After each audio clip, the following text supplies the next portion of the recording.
Hello friends, I am back to continue our session on acids, bases and salts. In the last session we had completed about acids. We discussed the different aspects about acids, that is the classification, then the method of preparation of acids, the properties of acids and their uses. Okay. Now in today's session we are going to discuss about bases, then difference between a base and an alkali, classification of bases, then properties of bases, then method of preparation of bases, and we will introduce the concept of pH and the indicators, pH scale and indicators. Okay, now you know that bases are generally compounds which will react with the hydronium ions of an acid to form salt and water. Okay, base, how do you define a base? Base is a compound which will react with the hydronium ions of an acid to form salt and water. Now these bases could either be basic oxides. Yes, these bases are either oxides or hydroxides of the metal or of the ammonium ion as well. Oxides and hydroxides of the metal means, say, sodium oxide, zinc oxide, copper oxide, and hydroxide, sodium hydroxide, potassium hydroxide. And why we specifically mention ammonium hydroxide? Because ammonium hydroxide is not derived from a metal. Okay, so the bases are generally either oxides or hydroxides of the metal as well as of ammonium hydroxide. Okay, now we have to understand what is the difference between a base and an alkali. Now many times you use the term base and sometimes you use the alkali. So base is a broad term, whereas alkali is a base which is soluble in water. So all the water soluble bases are generally called as alkalis. Okay, so if you have to define alkali, we say that alkali is a compound which when dissolved in water yields hydroxyl ions as the only negatively charged ions. Okay, if you remember the definition of acid, what was the definition of the acid? Yes, very good. Acid is a compound which when added to water yields hydronium ions as the only positively charged. So alkali definition, alkali is a substance which when dissolved in water yields hydroxyl ion as the only negatively charged ions. Okay, so examples of alkalis means all water soluble bases are known as alkalis. So your sodium hydroxide, potassium hydroxide are highly soluble in water. So they are examples of alkalis. Then say ammonium hydroxide, calcium hydroxide, they are also examples of alkalis. And the ones which are not soluble in water are generally called as the bases. So insoluble bases are like ZNO, PbO, then lead hydroxide, that is PbOH twice, FeOH twice, FeOH thrice, all these will be insoluble. So basically you should know examples of alkali and examples of bases. Later we will see what kind of questions can be asked based on this. Okay. Now let us see, can just have a look at the slide now. So you can be asked to define a base. So a base is a compound which reacts with the hydronium ions of an acid to give salt and water only. Okay, so that is the definition of a base. A base is a compound which reacts with the hydronium ions of an acid to give salt and water only. Now these bases could either be metal oxides or metal hydroxides, including ammonium hydroxides. So if you have to define a basic oxide, yes, a basic oxide will have the radical O2 minus, yes, and it will react with the hydronium ions of an acid to give salt and water only. And hydroxide, basic hydroxide, if you have to define, it will have what radical? Yes, very good, OH1 minus. It will have the radical OH1 minus and it will react with the hydronium ions of an acid to give salt and water only. Okay, so base could either be an oxide or hydroxide of a metal plus ammonium hydroxide. Now coming to alkali, as I just explained, an alkali is a compound which when dissolved in water yields hydroxyl ions OH minus as the only negatively charged ions. Very important is you give 5 stars to the definition. Alkali is a compound which when dissolved in water yields hydroxyl ions as the only negatively charged ions. So the trick to remember the definition of acid and alkali, both starting with A, acid is the positively charged hydronium. This also starts with A, alkali, hydroxyl ions, yes, and base definition is slightly different. Okay. So an alkali is a soluble basis. So soluble bases or alkalis examples NaOH, KOH, NH4OH and CaOH twice. Okay.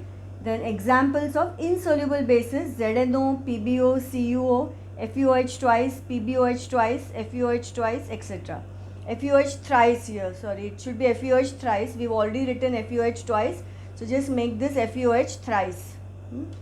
Now next, classification of bases. Next we'll see the classification of bases. Now based on the strength. By now you know based on strength means what? Yes, very good. Strong alkali and a weak alkali. So the strength of a base will depend upon the extent of dissociation of that alkali in aqueous solution. So a strong alkali will undergo, yes, very good, complete dissociation in aqueous solution to form a large concentration of hydroxyl ions now. Okay, so examples of strong alkalis are NaOH, KOH, this is LiOH, lithium hydroxide. And weak alkali will undergo only partial dissociation in aqueous solution to form a low concentration of hydroxyl ions. So examples of weak alkali are ammonium hydroxide, calcium hydroxide and magnesium hydroxide. Okay. Now what kind of particles will be present in a strong alkali? Do you remember? Yes, very good. Strong alkali will have only ions in solution and weak alkali will have both ions as well as the unionized molecules in solution. Okay, so ions and molecules, and this will be only ions. We had done this in electrolysis also, and we did this in the acid part also, that is strong and weak acid. Okay, clear? Now second is based on concentration. Now this again is simple. Concentrated alkali means it will have a large proportion of the alkali in aqueous solution. So concentrated alkali. So any of these alkalis can be concentrated, and same can be even dilute, because it depends upon how much quantity of the alkali you are taking in aqueous solution. So a dilute alkali will have lesser proportion of the alkali in aqueous solution. Okay, clear? So one is based on strength and second is based on concentration. Now third is based on the acidity. Now here it will be acidity of a base. There we discuss what? Basicity of an acid. This is the other way around. So acidity of a base is defined as the number of hydroxyl ions which are produced per molecule of the base. Just try to understand, it is the number of hydroxyl ions produced per molecule of the base, or the other definition, any one you are supposed to remember, or it is the number of hydronium ions with which one molecule of the acid of the base combines. Okay, it is the number of hydronium ions of an acid with which one molecule of the base combines. Okay, any one definition you can remember. Generally you try to remember the easier one, that is the number of hydroxyl ions which are produced per molecule of the acid. Okay, of the base, sorry. So now based on acidity, now monoacidic. Now mono you know is 1. So monoacidic base, yes, very good. Per molecule of the base, 1 hydroxyl ion. See, NaOH, KOH, NH4H, all are having in their structure 1 hydroxyl ion. So in aqueous solution it will form the ion Na1 plus hydroxyl. So per molecule of the base 1 hydroxyl ion is formed. Okay, so that is called as a monoacidic base. Clear? Now diacidic, di you know means 2. So diacidic means per molecule of the base 2 hydroxyl ions will be produced in aqueous solution. So diacidic base, CaOH twice, MgOH twice. Okay, so this will dissociate in aqueous solution to give you Ca2 plus 2 hydroxyl ions. Okay, so per molecule you are getting 2 hydroxyl ions. So it is a diacidic base. Now triacidic bases is, they will have 3 hydroxyl ions. They will give 3 hydroxyl ions in solution, or it will react with the hydronium ions of an acid to form the corresponding salt. Okay, so triacidic bases are here aluminum hydroxide and ferric hydroxide. Is now here these are water insoluble, so we have not shown the dissociation. So directly these can react with the hydronium ions. So it will react with the acid to form salt and water, right? So triacidic bases, these since they are water soluble, we are not showing the extent of dissociation. Okay, is it clear? So this is the classification of bases. Now what is important in this slide is the definition of acidity, very important, is examples of a strong alkali, weak alkali, then monoacidic, diacidic, triacidic you should know. Yes, and definition of a base, definition of alkali important, and examples of alkali, that is a soluble basis, and examples of insoluble basis. Yes, those examples are very important because questions like choose the odd one out can be asked based on this. Okay, so now we'll have a look at the next part. Okay, now we'll have a look at the preparation of bases. So these reactions you're supposed to know. First is by the reaction of a metal with oxygen. So any metal will react with oxygen to form the corresponding base, that basic oxides. Now these are Na2O, 2Mg plus O2 will give you 2MgO. Okay. Then second is by dissolving these basic oxides in water, you will get basic hydroxides. So K2O plus H2O will give you 2KOH, Na2O plus H2O will give you 2NaOH. Then by the reaction of active metals with water.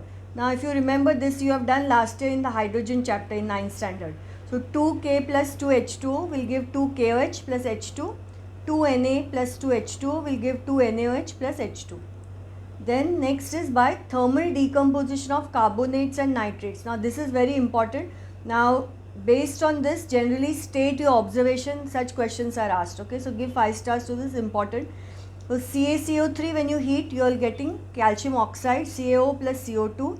ZnCO3, on heating you are getting ZnO plus CO2. Now what is the peculiar property of ZnO? Do you remember? Yes, very good. It is a residue which is yellow when hot and white when cold. That you should remember. Then CuCO3, purposely I have written here light green. This is light green in color. The copper salt which is green in color. And when you heat it, you are getting a black residue of copper oxide along with the liberation of a colorless gas, that is carbon dioxide. Now do you remember the test for CO2? This will turn lime water milky but has no effect on acidified orange color potassium dichromate solution or acidified purple colored or pink colored KMNO4 solution. Okay, gas is CO2.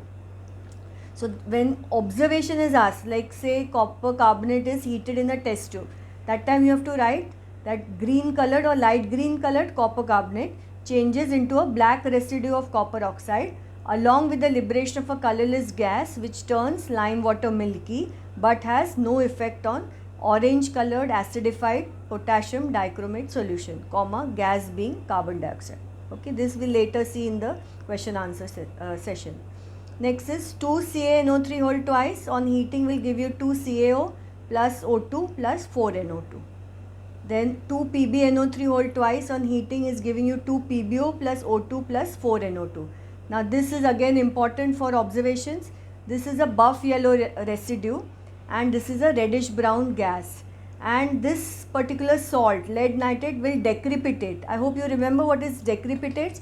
Means the larger crystals will break and form smaller crystals with a crackling sound. So that is phenomenon is called as decrepitation. So it will decrepitate and form a buff yellow residue. This PbO is also called as litharge.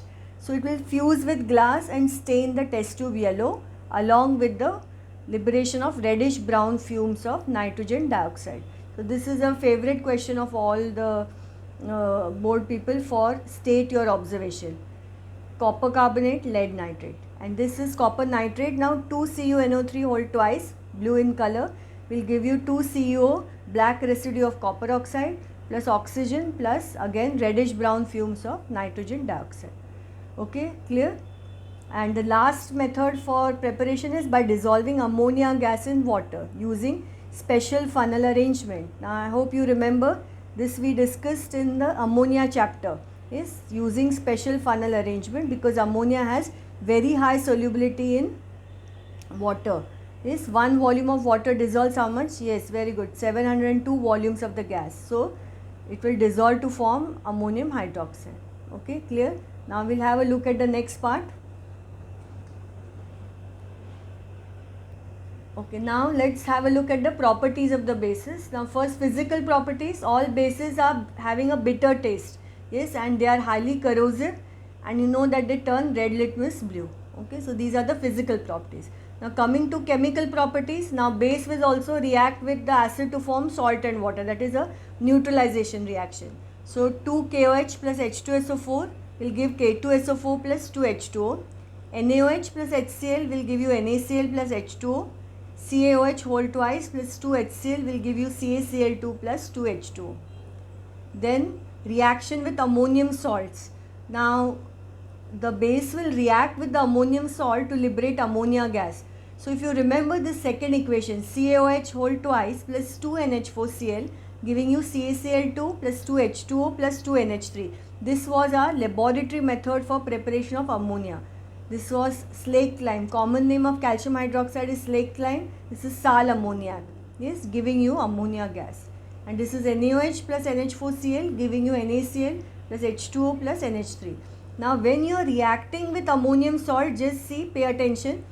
That time, see the reaction, it will form first the corresponding chloride, and NH4OH is not being formed because that is highly unstable, so you get water and NH3. So when you are writing the reaction, just remember, whenever you are reacting an ammonium salt like ammonium chloride with a alkali, yes, you are getting liberation of ammonia.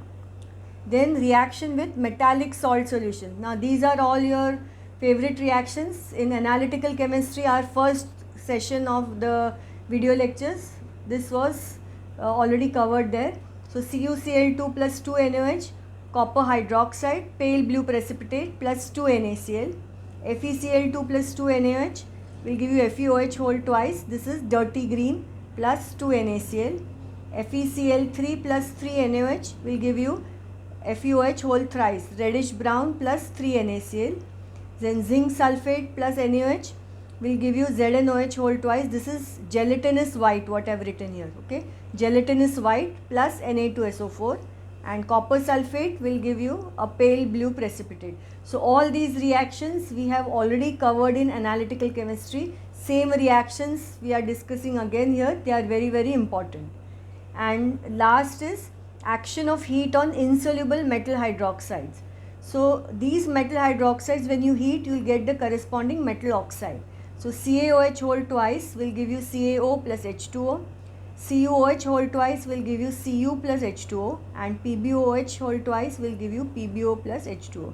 Now these particular reactions, they are useful in the next part, that is salts part, which we will be discussing later. That reactions are generally asked in that part. Okay, so now we will have a look at the next part. Okay, now coming to the last part of bases, that is the uses of bases. So sodium hydroxide is used in the manufacture of soaps, calcium hydroxide in the manufacture of bleaching powder, magnesium hydroxide is used as an antacid to reduce the acidity in the stomach, many times it is used. Then aluminum hydroxide is in fire extinguishers, calcium hydroxide in softening water, and ammonium hydroxide in removing grease stains from clothes. Okay, so that completes the base part. Now we are going to discuss what is called as the indicators. Now indicators are generally weak organic compounds. Yes, they could be either acid or a base, which will change color based on the hydrogen ion concentration in solution. Now here we will introduce a new term which is called as the pH. Now the P in the pH stands for the potential of hydrogen ion concentration. Okay, the P stands for the potential of the hydrogen ion concentration. So it is defined as, the pH of any solution is defined as a negative logarithm to the base 10 of hydrogen ion concentration. So all these indicators, they are going to change the color depending upon the hydrogen ion concentration at a particular pH value. Okay, so you have two types of indicators. They are the common acid base indicators and the universal indicator. Now you may have used these common acid base indicators many times, that is the litmus, then methyl orange, phenolphthalein, they are all common acid base indicators.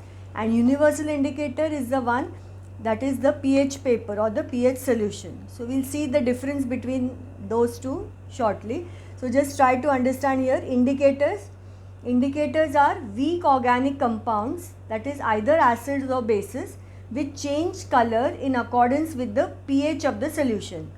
So the color of the ions produced will depend upon the hydrogen ion concentration. So pH means the potential of hydrogen ion concentration, and it is defined as the negative logarithm to the base 10 of hydrogen ion concentration expressed in moles per liter. Now moles per liter is method of expressing concentration. We'll discuss this in the mole concept chapter. Okay, so pH is minus log to the base 10 of H plus ion concentration. So this pH scale which I have written here, this is nothing but a scale which ranges from 0 to 14. Yes, so when it is pH equal to 7, you consider it neutral. Now pH less than 7 is acidic and pH greater than 7 is basic. And this pH scale shows the relative strength of acids and bases, means ranging from 0 to 14. Yes, the color will change from red to orange to yellow to green, like that gradation is there in the change in the color depending upon the pH. So from highly acidic to mildly acidic to neutral to alkaline to strongly alkaline, that is how the color moves. So we'll have a look at the next part now.